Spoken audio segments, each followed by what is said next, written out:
Good evening, I'm Abhyuday Shrestha and these are the headlines of the hour.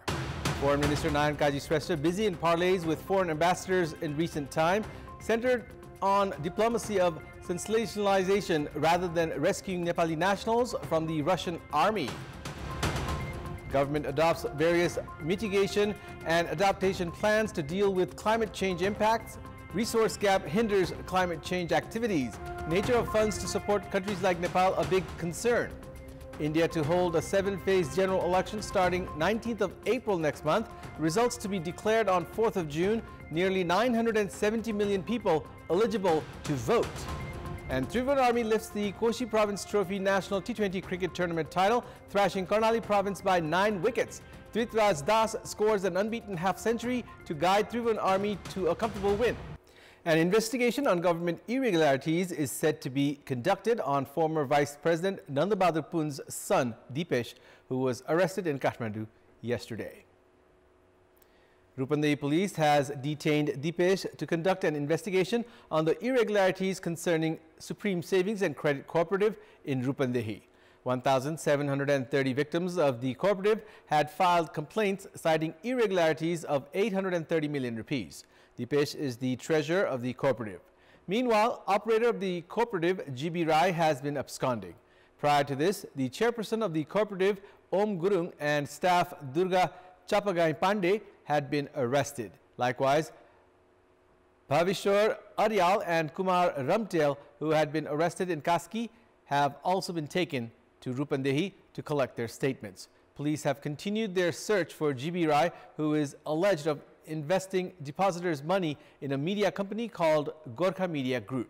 Along with GB Rai, Deputy Prime Minister and Home Minister Ravi Lamichhane has also been alleged of his involvement in the irregularities. Police have also made preparations to conduct investigation on former Vice President Nanda Bahadur Pun's son Dipesh, who is alleged of involvement in a gold smuggling scandal. Dipesh, who has close connection with Belgium national of Chinese origin Dawa Chiring, who is alleged of involvement in the 60-kilogram gold smuggling scandal, was given immunity due to political pressure.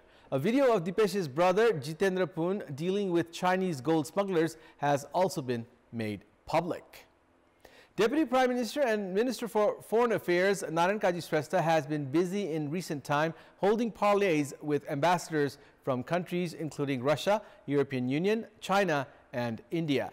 During a telephone conversation with his Russian counterpart, he had expressed concern regarding Nepali nationals who had been recruited in the Russian army. Minister Shrestha, who had become the Minister for Foreign Affairs after 12 years, has the responsibility of strengthening the country's weak diplomacy. Foreign Minister Shrestha had pledged of making efforts to repatriate Nepali nationals who have been stranded in the Russian army. He not only summoned the Russian ambassador to Nepal to hold discussion, but also held a telephone conversation with the Russian foreign minister. Soon after this, 7 Nepali nationals died while fighting for Russia. 21 Nepali nationals have already died in the Russia-Ukraine war, while many others who have joined the Russian army have been making calls to rescue them. However, Russian authorities have expressed reluctance in repatriating the Nepali nationals. Neighboring India has rescued their nationals from the Russian army without any publicity, while Nepal has failed to do so through diplomatic efforts. The government does not have proper data on the number of Nepali nationals that have joined the Russian army. Diplomatic visits to Russia have not been made since the year 2016, while Minister Shrestha has been stressing on making a high-profile visit. Likewise, the government has failed to rescue Nepali student Bipin Joshi from Hamas captivity. Meanwhile, Foreign Minister Shrestha has been promoting appeals made with various countries to secure Bipin's safe release. In such a situation, experts suggest the government to prioritize track to diplomacy. The issues could be pushed through India, that has strong bilateral ties with Russia and China, that have been making efforts to end the Russia-Ukraine war. However, the efforts of the Ministry of Foreign Affairs in this regard seems feeble. Nepali nationals have been reaching foreign countries and war-torn regions which the government has prohibited from visiting amid the authorities' failure in proper management of foreign employment. Although Nepali nationals have been reaching war-torn countries illegally, the government has failed to identify the nexus of human traffickers. Meanwhile, experts say that human trafficking has not been prevented due to the lack of political leaders' willpower. 21 Nepali nationals who had been recruited in the Russian army have already died. According to the Ministry of Foreign Affairs, more than 100 Nepali nationals in the Russian army have gone out of contact. Even though the group involved in sending the Nepalese to the war-ravaged country on visit visas and through illegal route has been active, the government has not made adequate efforts to prevent it. 12 individuals had been arrested from mid-November to mid-December last year for their alleged involvement in sending Nepali nationals abroad illegally. However, police have not been able to identify the main group involved in this. Experts in the labor sector say that actions could not be taken in this regard due to the lack of willpower among high-profile political leaders. Those who have reached Russia say that agents of manpower companies had betrayed them. However, the concerned government has yet to begin investigation in this regard. Government officials say that human traffickers have been taking unsuspecting Nepali nationals to Russia through United Arab Emirates by luring them with hopes of employment in the Russian army. A number of Nepali nationals who had joined the Russian army have reported to the government about the agents and organizations who had sent them to Russia through their family members. However, the government has failed to find human trafficking gangs. It's now time for our segment Public Pulse, where you text us with your opinion. Public Pulse.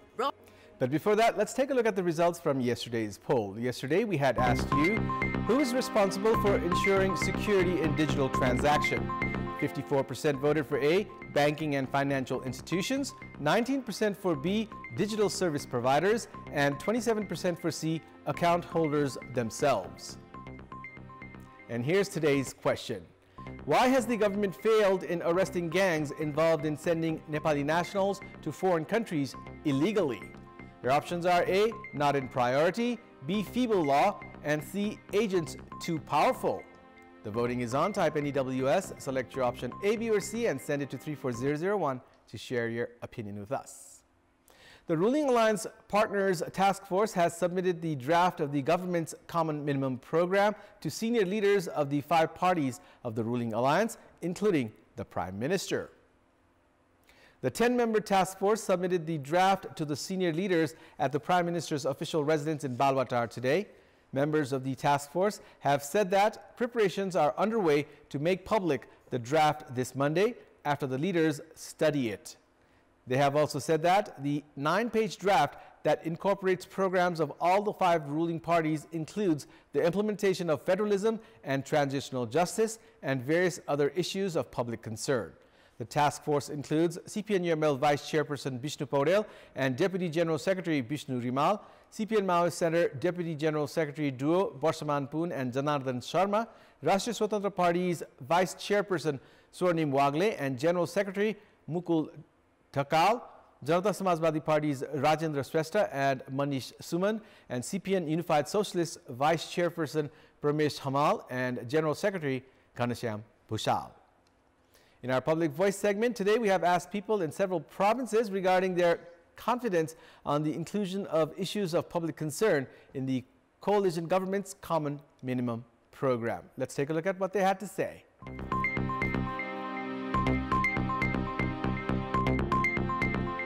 यो सरकार बिल्कुल आफ्नो एउटा चाहिँ स्वार्थको लागि बनेको छ र जनतासँग उहाँहरुलाई कुनै सरोकार छैन। अहिलेसम्म पनि जनताका मुद्दाहरुमा त्यति धेरै काम गरेको देखिरहेको छैनौं।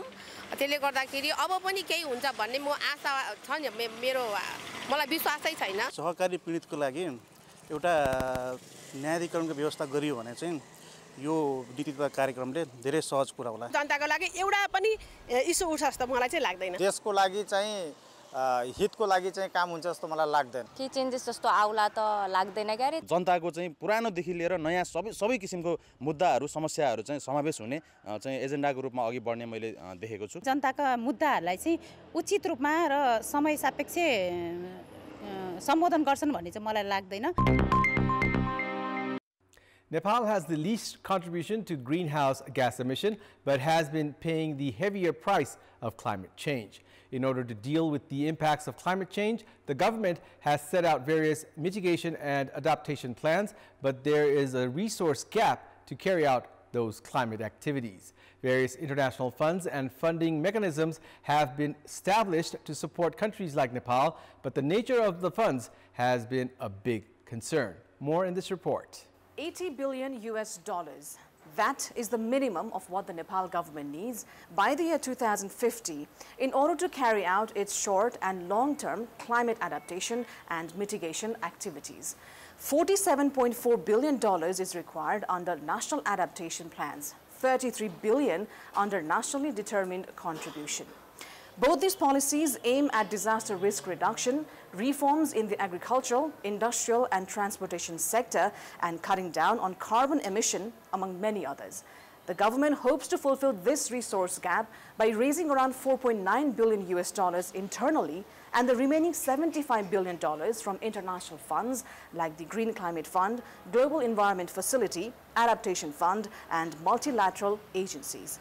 The concern among many climate activists is how much of this resource will be received in the form of grants and how much of it in loans. हामी एउटा कुरा त जलवायुजन्य विपदको मारमा पनि पर्ने, त्यसले कार्य गर्नको लागि ऋण पनि लिने, फेरि ऋण पनि तिर्ने गर्दाखेरि चाहिँ हामी दोहोरो मारमा पर्छौं। जलवायुजन्यको मार पनि भयो र ऋणमा डुब्ने अथवा ऋण तिर्न पनि खालको अवस्थामा पनि हामी रहन्छौं। त्यसकारणले त्यो दोहोरो मारमा पर्न हुन भनेर जुन क्षेत्रमा हामीले इन्भेस्ट गर्दाखेरि जहाँ रिटर्न आउँदैन त्यसको फल चाहिँ चाँडै निक्लिँदैन भनेदेखि त्यस्तो सवालमा हामी चाहिँ अनुदान मात्रलाई चाहिँ ल्याउनु पर्छ भन्छौं र ऋणमा हामी धेरै चाहिँ जोड दिदैनौं। तर कुनै यस्ता चाहिँ सवालहरू छन् अथवा इन्भेस्टमेन्ट एरियाहरू छन् प्राइभेट सेक्टरलाई अथवा निजी क्षेत्रलाई पनि सँगसँगै लिएर गएर त्यसबाट नाफा पनि हुने खालको क्षेत्रहरू छन् भने त्यस्तामा चाहिँ हाइली कन्सेसनल त्यो चाहिँ ब्याजहरू तिर्न नपर्ने अथवा अत्यन्त कम ब्याज तिर्न पर्ने सावा मात्र तिरे हुने खालका रकमहरू पनि प्रवाह गरेर ल्याउन सक्यो भने त्यसले हाम्रो जलवायुजन्य चाहिँ काम गर्नको लागि सहयोग गर्छ, सँगसँगै चाहिँ हाम्रो दिगो विकासलाई पनि टेवा पुर्याउँछ भनेर चाहिँ देखिन्छ। तर विडम्बना एउटा के छ भन्दाखेरि हामी कहाँ अहिले अधिकांश अन्तर्राष्ट्रिय स्रोतहरू चाहिँ अनुदान भन्दा बढी चाहिँ ऋण चाहिँ आएको छ। Meanwhile, the government says, considering the emergence of the situation, loans should definitely be one of the options. प्रभावित भइसकेकोलाई मिटिगेट गर्ने अब थप प्रभावित हुन नदिनेतिर तत्काल आएको रिसोर्सलाई युटिलाइज गर्ने कि हामी अनुदान मात्रै चाहिन्छ भनेर बसिरहने भन्ने पनि छ फेरि। Nepal has so far managed to access $293.49 million in grants for climate activities. The Finance Ministry says talks are also underway for an additional $650 million from international funds. But it lacks an aggregated data of funds received for climate activities from multilateral agencies like the World Bank, among others. This makes it difficult to monitor the relevancy and the effectiveness of the investment. विडम्बना साथ भन्नुपर्छ पछिल्लो वर्षमा नेपाल सरकारले चाहेको क्षेत्रहरुमा लगानी गर्ने भन्दा पनि दाती निकायहरूले आफूले लगानी गर्न सक्ने क्षेत्रमा बढी प्राथमिकता दिएको हो कि भन्ने भान चाहिँ हामीलाई हुन्छ। कृषि हाम्रो ठूलो प्राथमिकतामा राखेको छ, जलवायुजन्य विपदका कुराहरूलाई ठूलो हामीले चाहिँ प्राथमिकता राखेको छ हैन। त्यसपछि आएर स्वास्थ्यको क्षेत्रहरुमा प्राथमिकतामा राखेको छ। तर लगानीको हिसाबले तपाईले हेर्नुहुन्छ भनेदेखि चाहिँ अलि बढी चाहिँ इनर्जी सेक्टरमा गएको देखिन्छ, ऊर्जाहरुमा गएको देखिन्छ, जहाँ चाहिँ रिटर्न आउँछ, जहाँ चाहिँ के भन्छ नेपाल सरकारले ऋण मात्र लिन सक्छ त्यसो क्षेत्रमा बढी चाहिँ उनीले प्राथमिकतामा देखिन्छ। The use of loans to attain climate goals for a country like Nepal could add into debt distress. This calls for financial discipline on part of the government and on funding agencies for transparent and equitable distribution of finances to uphold climate justice. It's time now for the international update.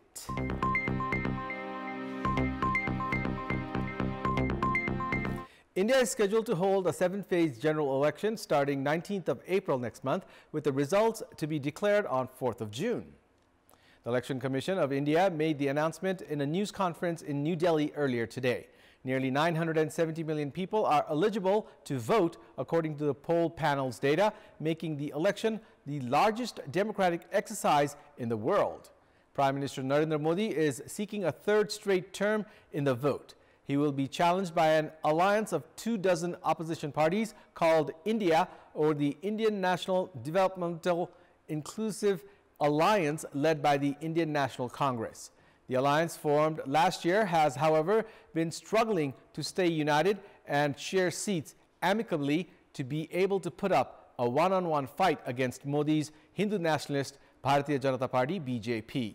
A victory would make 73-year-old Modi only the second Prime Minister after Jawaharlal Nehru, India's independence hero and its first Prime Minister, to win a third straight term. Modi and his BJP have been in campaign mode for months before the dates for the vote were announced. In 4 states, Arunachal Pradesh, Andhra Pradesh, Odisha and Sikkim, the parliamentary and legislative assembly elections will be held simultaneously. It's time now for the sports news. Sports news. Tribhuvan Army Club lifted the Koshi Province Trophy National T20 Cricket Tournament title, thrashing Karnali Province by 9 wickets. Tritraj Das scored an unbeaten half-century to guide Tribhuvan Army to the easy win. In the final played at the Vaijnathpur ground in Biratnagar today, Karnali Province elected to bat first and were bowled out in the last ball of the 20-over innings after posting a below-par total of 110 runs. Bipin Rawal was the leading run scorer for Karnali with 27 runs off 24 balls, hitting 2 sixes and 1 4. Skipper Rabindra Shahi and Manish Thapa also added 21 runs each for Karnali.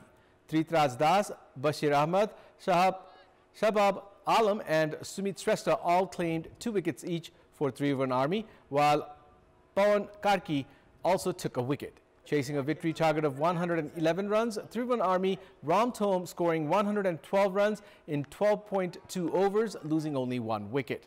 Tribhuvan Army lost their first wicket of Santosh Karki when 25 runs were on the board in 3.2 overs. The second wicket partnership between Imran Sheikh and Tritraj Das added an unbeaten 87-run partnership to guide Tribhuvan Army Club to a comfortable win.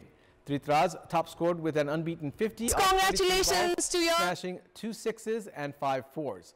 Opener Imran Sheikh also contributed an unbeaten 38 off 30 balls, while another opener Santosh Karki scored a quick-fire 21 off just 11 balls, smashing 3 sixes. Dinesh Adhikari was the only Karnali bowler to claim a wicket. Tritraj was declared the man of the match of the final for his all-round performance. Neuro Team NRT edged past Anfa Morang 2-1 to lift the Burasubba Gold Cup title for the second time. In the title decider of the 24th edition of Burasubba Gold Cup held at the Dharan Stadium today, Afiz Olawale gave NRT an early 1-0 lead after scoring in the 6th minute of the match. Anfa Morang's Umesh Karki found the back of the net in the 43rd minute to level the match at 1-1. Soros Tamang scored in the 51st minute to give NRT a 2-1 lead. NRT held on to their lead to defeat Anfa Morang 2-1 and lift the Burasubba Gold Cup title for the second time. Prior to this, NRT had won the 10th edition of the title by defeating Jalakal Youth Club. Champions NRT bagged 1 million rupees in prize money, while runners-up Anfa Morang had to settle for 500,000 rupees. NRT's Sanam Limbu won the Player of the Tournament award and bagged a cash prize of 100,000 rupees. NRT's Afiz Olawale, Soros Tamang and Umesh Karki were the highest goal scorers of the tournament and each won 12,000 rupees in prize money. The Best Defender award went to Morang's Mahendra Karki. NRT's Jay Gurung claimed the Best Midfielder award. NRT's Pujan Hona was adjudged the Best Goalkeeper, while NRT's Jivan Sinke Man won the Best Coach award. Each of the winners claimed 25,000 rupees each in prize money.